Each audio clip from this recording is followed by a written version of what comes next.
नमस्कार, आप देख रहे हैं देशवा बिहार झारखंड। मैं आपकी दोस्त, आपकी होस्ट बबीता मिश्रा। देखिए, बहुत ही दुखद खबर है कि शारदा सिन्हा, स्वर कोकिला, भोजपुरी जगत को एक पहचान देने वाली, अब वो हमारे बीच नहीं रही।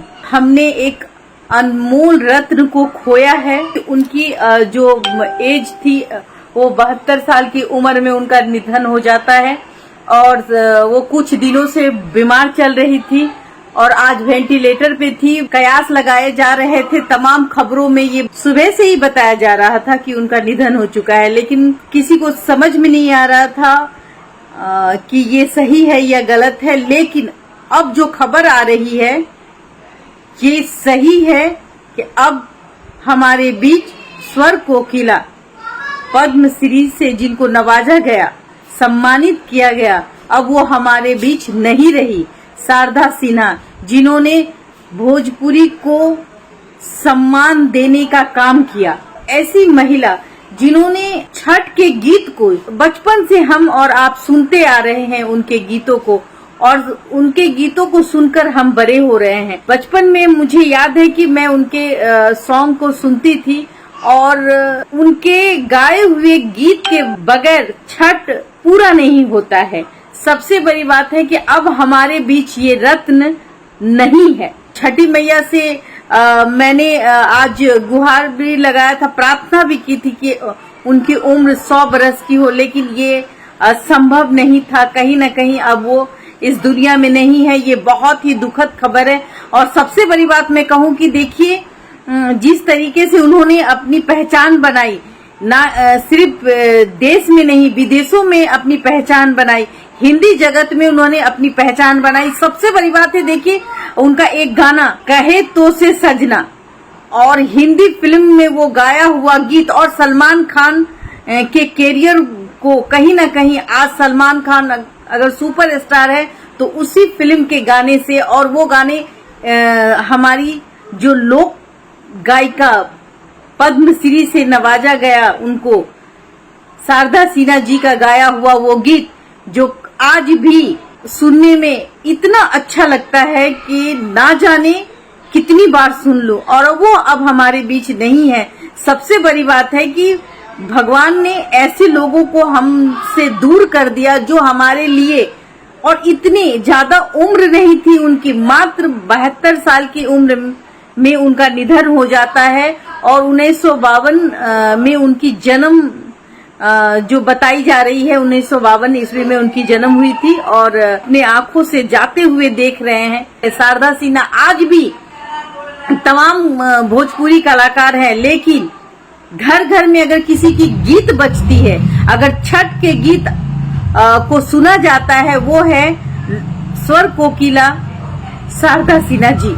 जिस तरीके से मंत्र का उच्चारण हो रहा है, उसी तरीके से छठ के गीतों का उच्चारण उनके बगैर अधूरा होता था। अब कौन है, अब कौन गाने वाला है, कौन हमारे बीच इस रत्न को वापस फिर से लाएगा? हमारे बीच हमने क्या खोया है, ये आप और हम बेहतर जानते हैं। हमने एक ऐसा रत्न खोया है जिसकी पूर्ति कभी नहीं हो सकती। माता से विनती कर रही थी कि वो हमारे बीच रहे, लेकिन शायद भगवान को कुछ और मंजूर था। वो हमें छोड़ के चली गई और कहीं न कहीं हमें अनाथ करके गई हैं। ऐसी स्वर कोकिला जो बिहार की बेटी, पूरे भारत की बेटी, देश विदेश में नाम कमाने वाली, भोजपुरी जगत को सम्मान देने वाली एक ही ऐसी महिला थी जिनका नाम शारदा सिन्हा। घर में जिस तरीके का भी मंजर होगा, ये सहन करने योग्य नहीं है।